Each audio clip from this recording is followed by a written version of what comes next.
"Fuck this city," he muttered, but the words caught in his throat like broken glass when he glanced up at the glowing marquee of the Hudson Hotel. His last-ditch sanctuary after the blowout with Mark that had left him homeless and hollow. Inside the lobby, under the harsh fluorescent buzz, the clerk's apologetic stammer hit like a second punch. "Sir, there's been a glitch in the system. Your single room's been double-booked. We can comp your stay, but you'll have to share with another guest tonight." Alex's heart jackhammered against his ribs, the kind of panic that made his vision tunnel.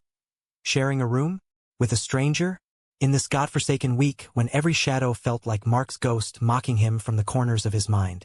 He wanted to bolt, to let the storm swallow him whole, but the clerk's eyes, pleading, overworked, pinned him in place, and before he could summon the rage to argue, a deep voice cut through the humid air like a lifeline thrown into the dark.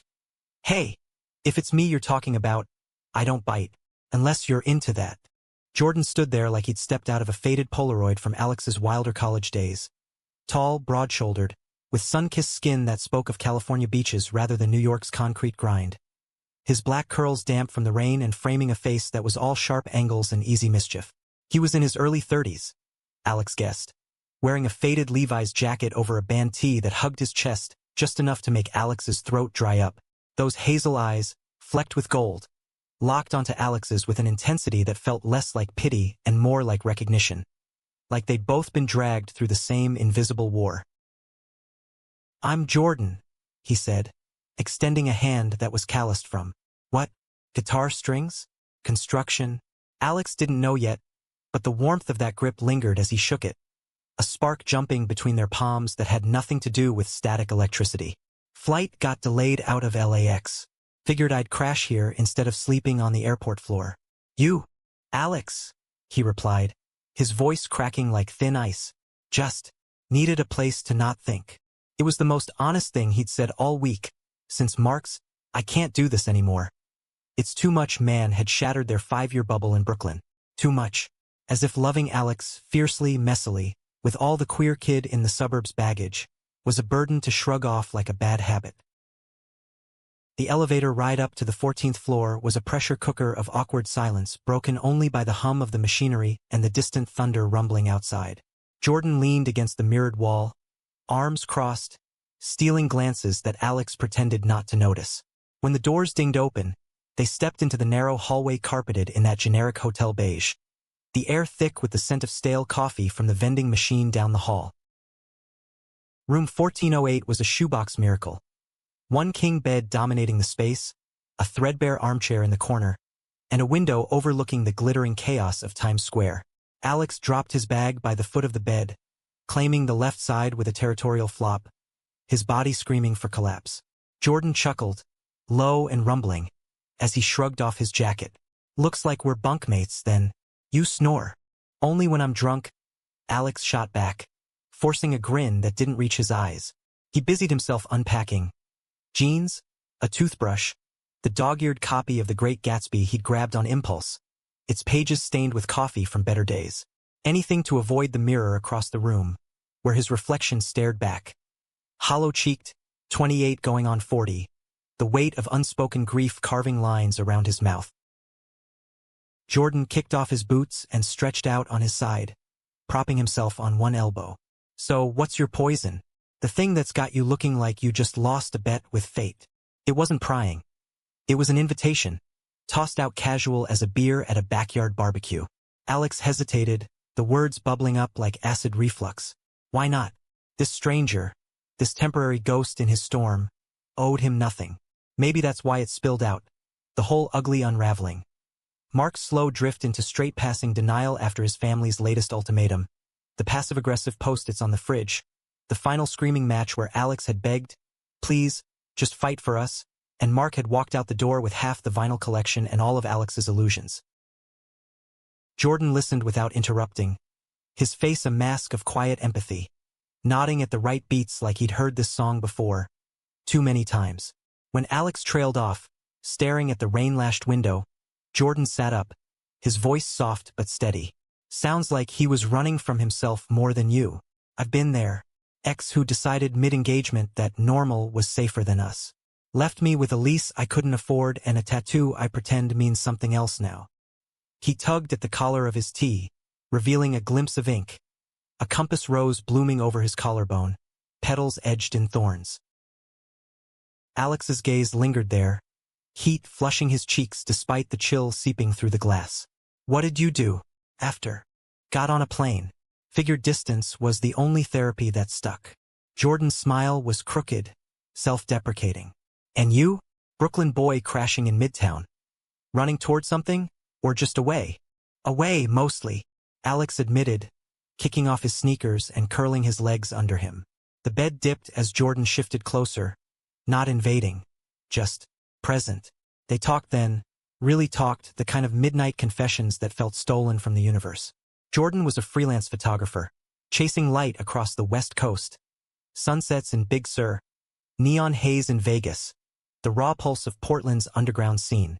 He'd grown up in a sleepy suburb outside San Diego, coming out at 17 to parents who loved him fierce but didn't know how to bridge the gap, leaving him to forge his own path with a Nikon and a beat-up Chevy. Alex shared fragments of his own mosaic. Graphic designer by day, amateur poet by night, raised in a Rust Belt, Ohio town where gay was whispered like a curse. He'd fled to New York at 22, chasing reinvention in dive bars and gallery openings, only to build a life with Mark that mirrored the very closets he'd escaped. Laughter crept in between the cracks, Jordan mimicking his ex's nasally complaints about too many rainbows. Alex recounting the time he'd accidentally photobombed a wedding with a drag queen sidekick. By 2 a.m., the storm outside had mellowed to a drizzle, and the space between them hummed with something electric, unspoken. You know, Jordan murmured, his head lolling back against the headboard, eyes half-lidded. Sharing a room with a stranger was the last thing I wanted tonight, but this feels like the universe's fucked-up way of saying, pay attention. Alex's pulse thrummed, his fingers itching to trace the line of Jordan's jaw, to test if that warmth was real or just exhaustion playing tricks. Instead, he whispered, yeah, hearts colliding in the weirdest ways. They didn't kiss that night, not yet. But as sleep tugged at the edges, Alex lay there in the dark, listening to Jordan's steady breaths, the city's heartbeat thrumming below, and for the first time in weeks, the ache in his chest felt less like a wound and more like a beginning. Dawn crept in like a hesitant lover, painting the room in bruised purples and golds, the kind of light that made New York feel almost forgiving. Alex woke first, disoriented by the unfamiliar weight of another body inches away. Jordan, sprawled on his stomach, one arm flung out as if reaching for something lost in dreams.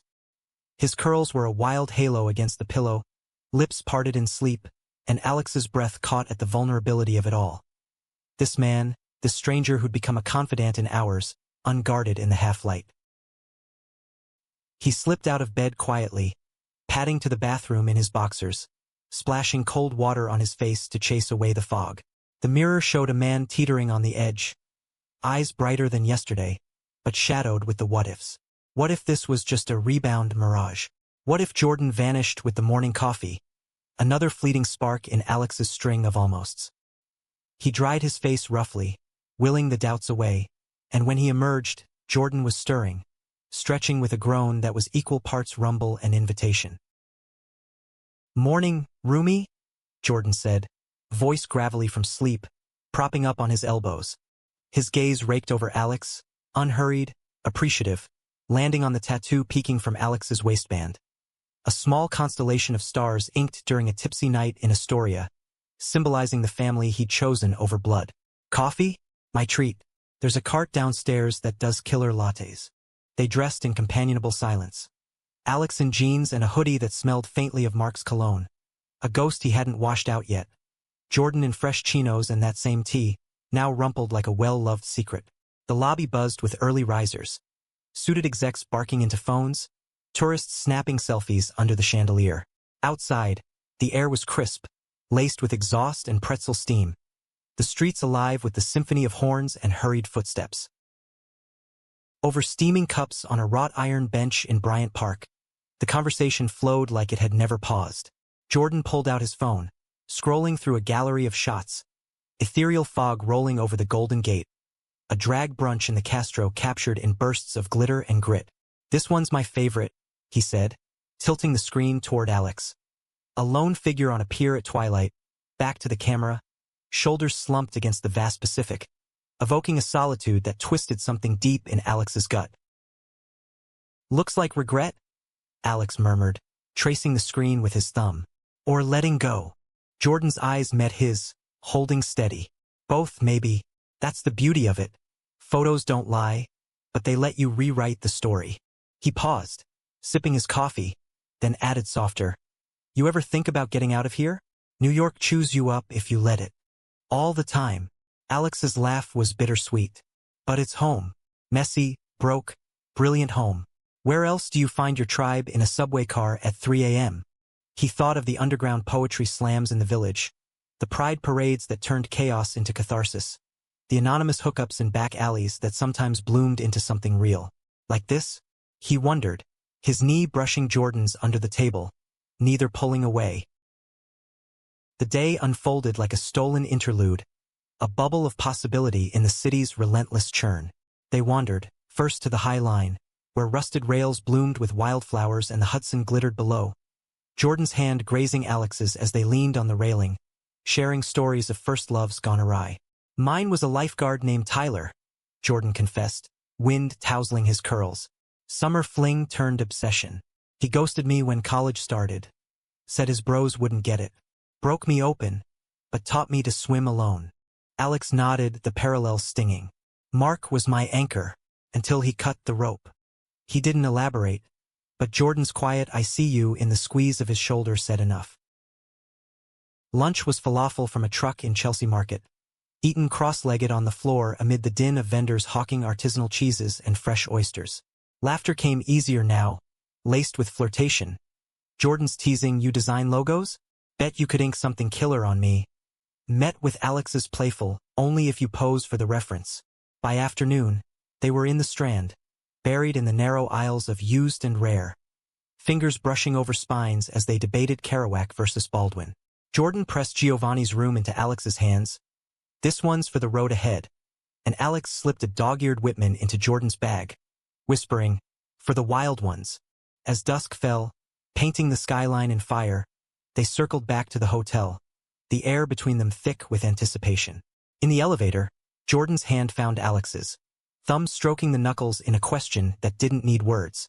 Alex turned, heart slamming, and closed the gap. Their mouths meeting soft at first, exploratory, tasting of cardamom and possibility. It deepened fast, hungry, Jordan's free hand cupping Alex's neck, pulling him closer until the ding of the doors startled them apart, breathless and grinning like idiots. Back in 1408, the room felt smaller, charged. They tumbled onto the bed in a tangle of limbs and shed clothes, the world narrowing to skin on skin, gasps and murmurs in the half-light. Jordan was patient, reverent, mapping Alex's freckles with lips and tongue, drawing out moans that echoed Alex's buried desires. It wasn't just sex. It was reclamation, two souls colliding in the quiet fury of want.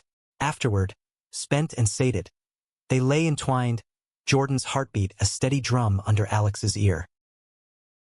"Tell me this isn't a one-night glitch," Alex whispered into the dark, vulnerability cracking his voice. Jordan's arms tightened. "It's not. Stay with me tomorrow. Let's see where this collision takes us." Alex wanted to believe it, God, he did. But as sleep claimed him, a shadow flickered at the edges. His phone, silent on the nightstand, holding a voicemail from Mark he hadn't dared listen to yet. The next morning shattered the fragile idol like glass under heel. Alex's phone buzzed at 7:14 a.m., the screen lighting up with Mark's name. A siren in the sanctuary he'd built. Jordan stirred beside him, mumbling into the pillow, but Alex slipped away, heart pounding as he padded to the window, thumb hovering before pressing play. Mark's voice, ragged and rain-soaked. "Alex, I fucked up. I miss you. The apartment's empty without your chaos. Come home, please." The words landed like shrapnel, ripping open wounds half-healed. Home?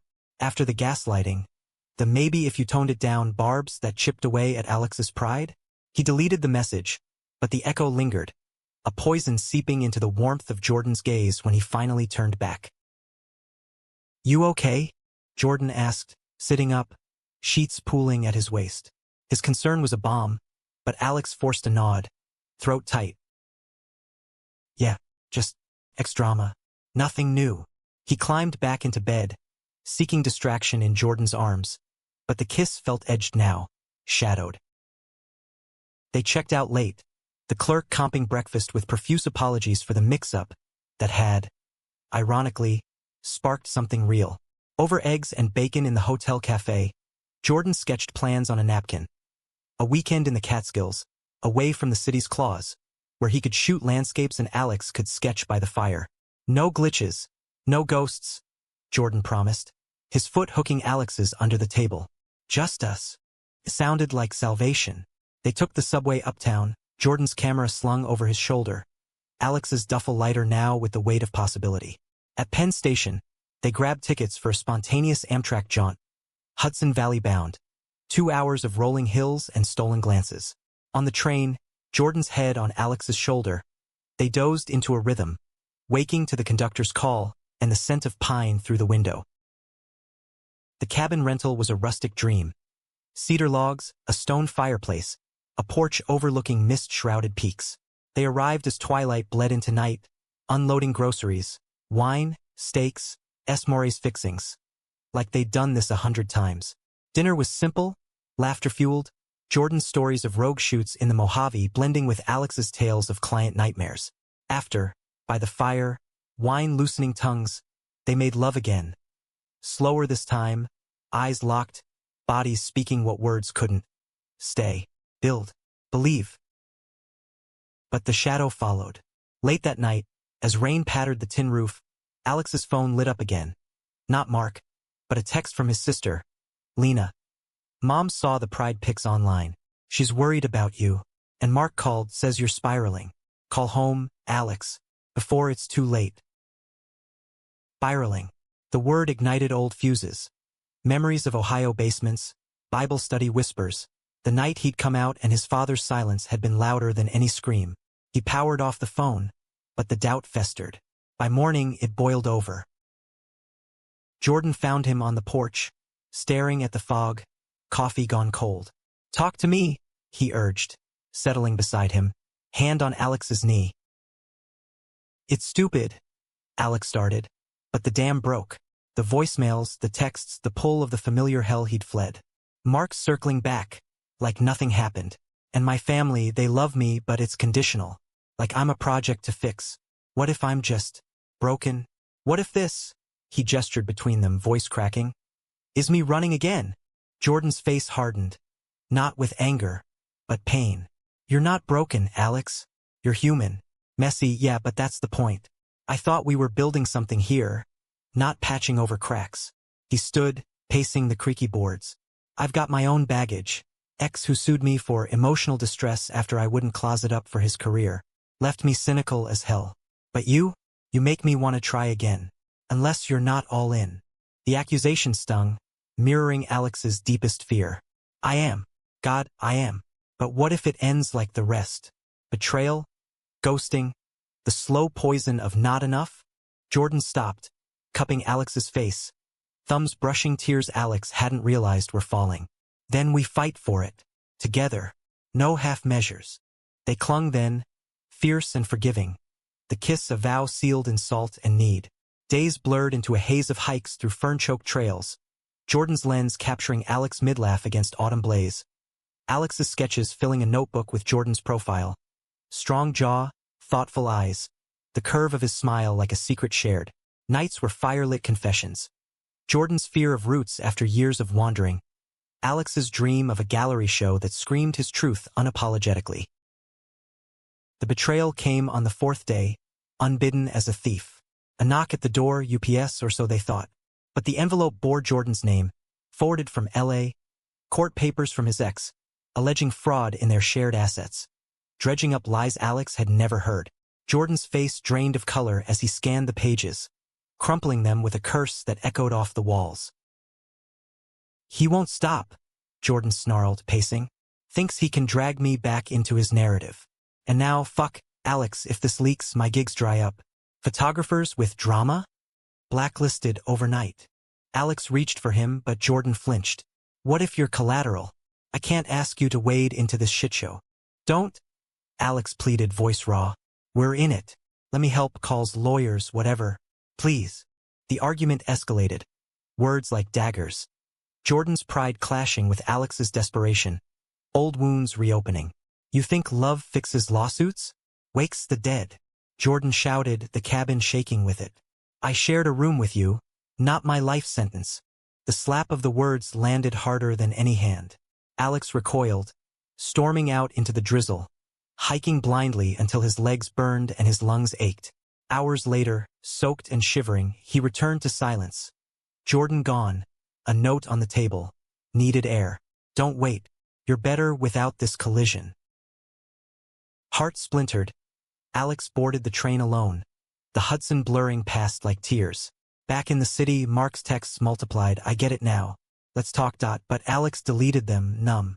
He crashed at Lena's in Queens. Her hug fierce. Her words a lifeline. You're enough, little brother. Always were. Weeks ground by in grayscale.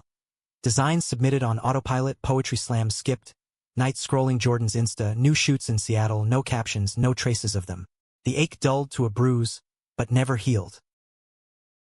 Then, 6 months later, at a Soho gallery opening, Alex's first solo show, walls alive with queer anthems in ink and color. A familiar silhouette in the crowd. Jordan, older somehow, eyes shadowed but alight as they met Alex's across the room. He approached slow, hands in pockets, voice tentative. Saw the invite in a feed. Had to come. These pieces. They're us, aren't they? The collision. Alex's throat closed, but he nodded. Yeah, the beautiful wreck. They talked, halting at first, then pouring out the interim. Jordan settling the suit, starting a co-op darkroom for queer artists. Alex launching a zine, mentoring kids from Ohio transplants. Forgiveness came quiet, in the press of hands, the admission. I ran because I was scared, not of you, of losing the one real thing. Outside, under sodium lamps, they kissed like coming home. Not frantic, but anchored. No promises of forever, just today, and tomorrow if it fits. Hearts had collided once by glitch. Now, they chose the crash, building from the debris a life raw and radiant, human in its flaws. In America's vast, unforgiving sprawl, from coast to canyon, closet to canvas, love wasn't a fix. It was the fight worth every scar.